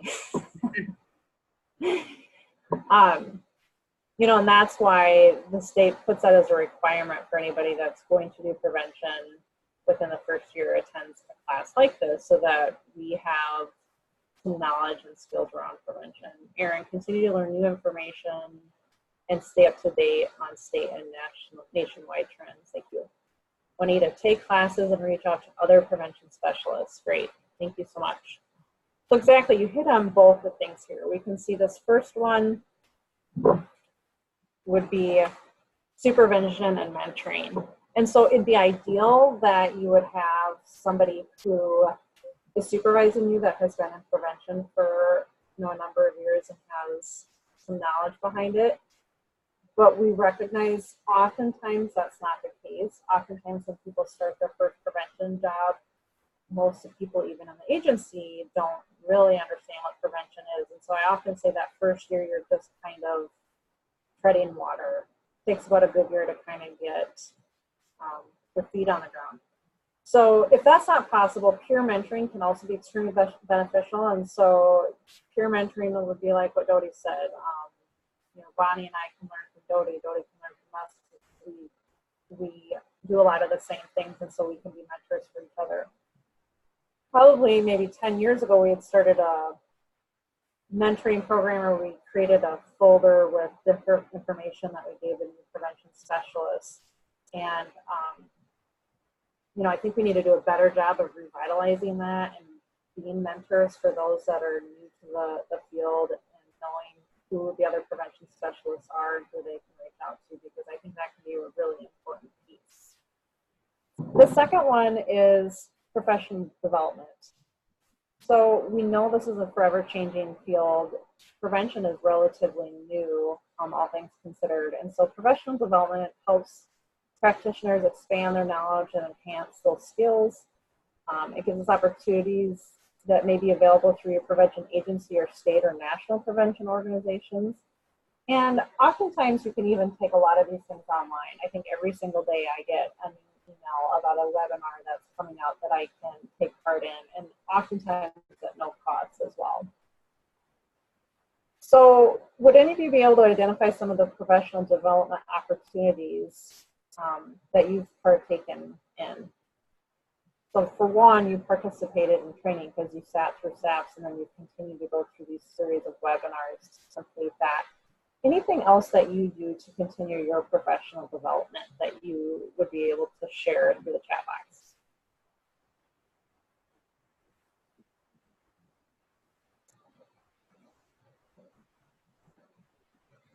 Are you watching it, Michelle? use of the QPR gatekeeping trainer training. Yeah, that's a great example. So QPR is question, persuade, refer. It's a suicide prevention training. And I know when I went through it, it was kind of a self-study, but I think it's now available where you can go through the training online. Is that right, Dee?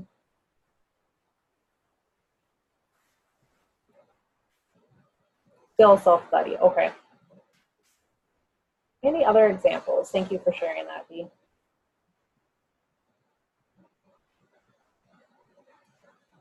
Well, some other ones we have listed here, beyond attend training would be attend relevant meetings and conferences.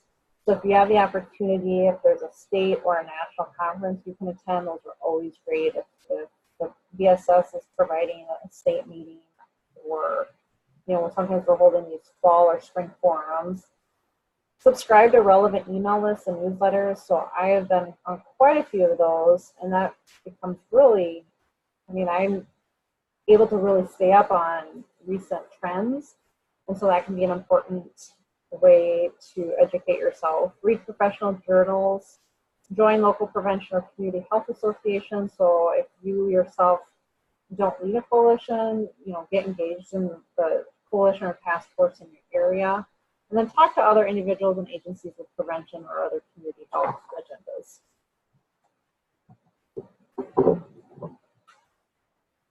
Using best prevention practices. So competent professionals must have a clear understanding of what works in the field of substance abuse prevention and use best practices in all that they do.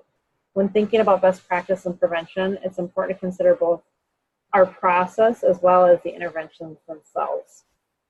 So first of all, we want to make sure that a data-driven and collaborative strategic planning process is in place. And hopefully this looks very familiar to all of you. It is the stiff flower. And so SAMHSA Strategic Prevention Framework is one example of a strategic planning process that many of us hopefully are familiar with. And a good strategic planning process ensures that we use data to guide all prevention-related decisions. So we're collecting the data in our community, finding out what the issues are in our community, and we're allowing that to drive what we're doing. And it requires and benefits greatly from the participation of diverse community partners, including focused population members. So kind of that back to nothing for us without us, right? We want to make sure that the focus group is at the table and is part of this as well. We want to make sure we're using evidence-based programs and strategies that are a good match for our community. And we talked a lot about that at SAPS as well. And we also talked about making sure that it's a good fit. And I know we even sent out an example of a sheet that you can use on how do I know that I'm using an evidence-based program and also that it is a good fit for my community, that it will directly address local prevention needs and is appropriate for the focus population that I'm working with. I know many of you have used an evidence-based prevention intervention. If you're funded through Department of Social Services, there is a list from our state that you can pick from. Otherwise, I think we did email out some good sources of where you can find some evidence-based programs. So something like the OJJDP or the Department of Education. Also, I think we sent out the list of approved EDPs from the state as well. But if you have any more questions about that or want more information on that, please let us know. And finally, as part of a strategic and data-driven approach to prevention, we want to continually monitor and improve all our prevention efforts, our planning process as well as our interventions. So up to this point, we've been discussing how the competency principle has focused on the importance of considering your prevention expertise and practices. And now we're going to explore how this principle also calls for action when best prevention practice is jeopardized, either by your personal impairment or the unethical conduct of your colleagues. So as prevention professionals, we must be able to recognize the effects of personal impairment. And that doesn't mean just substance use. That can be a personal impairment because we're experiencing too much stress personally in our personal lives or at work. or that we might be going through some depression or maybe substance use. So it's a personal impairment on our job performance, and when necessary, seek appropriate support. You know, we all have a bad day or a rough week from time to time, but impairment is more than a bump in the road. It's, you know, when we're talking about mental health per se, we talk about how it's impacting your ability to live, laugh, and love for more than 2 weeks. So I always say you're at work, but you're physically at work, but you're really not at work. It becomes extremely hard to concentrate, and so it impacts your ability to carry out those job tasks, and it impacts your relationships with coworkers. So here's some questions to ask yourself to see, am I personally impaired? So is it affecting the quality of my work? Is it affecting my relationship with colleagues? Is it affecting my relationship with program participants? If you find that you're unable to fulfill your job requirements in a responsible and effective manner, and your relationship with colleagues and program participants is suffering, then it's not only sensible for you to seek help, you are in fact ethically obligated to do so until the problem is resolved. I never thought about that before, honestly. Like, I always felt like, well, of course you need to take care of yourself before you can take care of others. But I never saw it as an ethical obligation to do so. So what can I do? So what are some of the different ways that we can seek help as needed with personal impairment? So if we're personally experiencing that personal impairment, what are some different ways we can do to seek help? Anybody willing to share in the chat box some things we can do to seek out help if we're experiencing this personal impairment?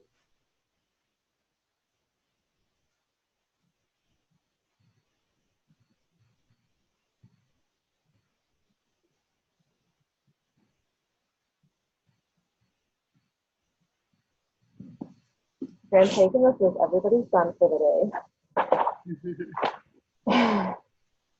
Well, here are some ideas. Seek support from trusted others, including friends and advisors. Meet with your supervisor to discuss work-related concerns and possible solutions. You know, I will share here, I personally live with anxiety, and I definitely, not currently today, but a couple times over the last 15 years that I've worked in prevention, I have seen it affect the quality of my work and my relationship with my colleagues. I don't know if I felt like, so maybe even participants to a certain degree, but I was able at that time when I was experiencing that to go to my supervisor with a really close relationship, and it really helped to be able to talk through some of those things. And we could kind of share personal experiences with help as well. But, you know, talking to a counselor, such as a representative from the agency, so those EAP groups are very, very important. Employee assistance programs, oftentimes we get 4 to even 8 sessions of free counseling or private counselor within the community. And take the time needed to heal. You need to take care of yourself. If we could just snap our fingers and make it go away, we would. Or I would. I don't ever want to impact my relationship with my work. So sometimes people do have to take, you know, family medical leave act and take some time, or look to lighten the workload, or take a vacation, whatever it is. But we need to be taking care of ourselves, because if we're not taking care of ourselves, we're not going to be able to help others as well. But I always knew that that was important, but it really brought to light that that's actually an ethical obligation for us to do so. Michelle, it's just so you know, it's 3:54. So 3:54. I hope we can kind of get done by 4 o'clock here. If not, we can should we just leave the last couple slides for next time? okay, and sometimes you're still really muffled, so I'm not sure what's going on. You can hear, I'm muffled? Right now? Not now. Okay. But toward the end of that last slide you were, so. I don't know what to do, I'm sorry. I'm not doing anything different. No. Okay, so we just discussed the importance of recognizing and addressing our own personal impairment, but like we talked about, part of our code of ethics is also taking a look at, you know, the unethical behavior that some of our colleagues might be participating in. So when professionals have knowledge of unethical conduct or practice on the part of another prevention professional, they have an ethical responsibility to report the conduct or practice to funding or other appropriate bodies. So here's some, oh sorry, I should put that up there before. Here's some reasons why, or some concerns we might have about reporting an unethical thing that a colleague's doing. So the first one is, I'm not sure this is my responsibility. Shouldn't I just stay out of it? So that might be one reason why we don't do anything. Another one might be, I like this person. Will I damage our relationship? Other concern we might have, if I speak up, will I develop a bad reputation at work? What if other people find out about it, right? And the last one, I don't want to get in trouble. Could my actions put my own job at risk? So while such concerns are understandable, prevention professionals have an ethical obligation to address an unethical conduct or practice of colleagues. So does your agency have a policy? If you say yes, you're going to want to follow that protocol. These policies are established to support employees and ensure a consistent response. And I would like for everybody to please raise your hand if you know if you currently have an agency policy.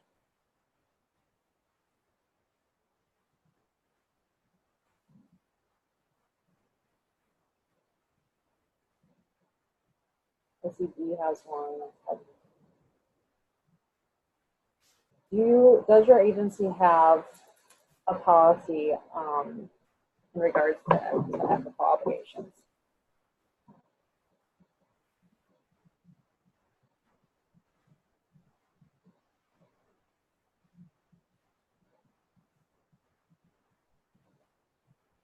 Juanita says she's unsure. Okay. This is why people don't often love policy, but why policy is so important, because sometimes we don't do things because we don't know what we're supposed to do, right? And so if you don't know if you have an agency policy, I would encourage you to do your homework and find out. I would love to hear from you when we talk on Wednesday, what you found out about your current policy or the lack of.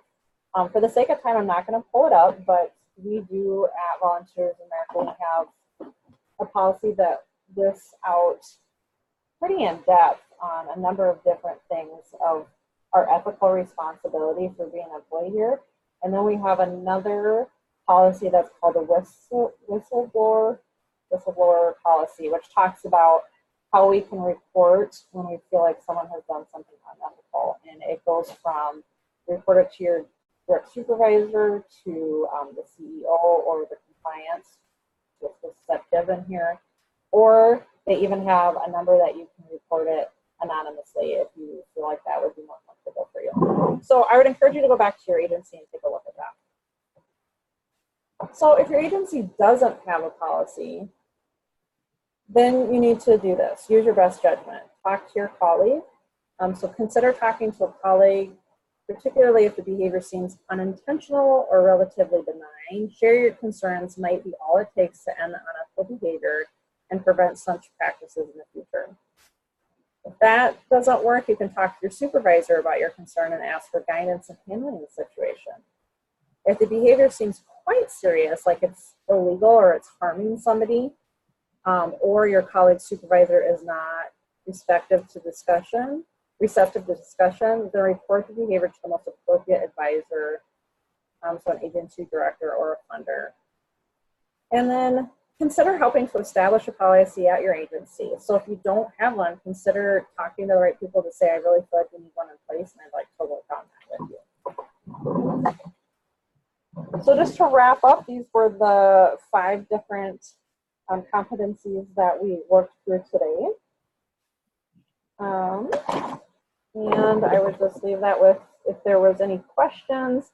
And again, so you have that think take, but there's also a sheet that says ethics and prevention action steps. So on that prevention and ethics action steps for principle 2 competency, you can write down one action that you plan to take based on this principle. I would encourage you to do that. When we write things down, we're more likely to do it. So, you know, I felt like I said to Erin with that first one that Dodie went through, the non-discrimination, and you asked us to circle, and I felt like I could have probably come up with an idea for every single one of those as something that I could do better. Hopefully you can think of one for the. And with that, does anybody have any questions lingering?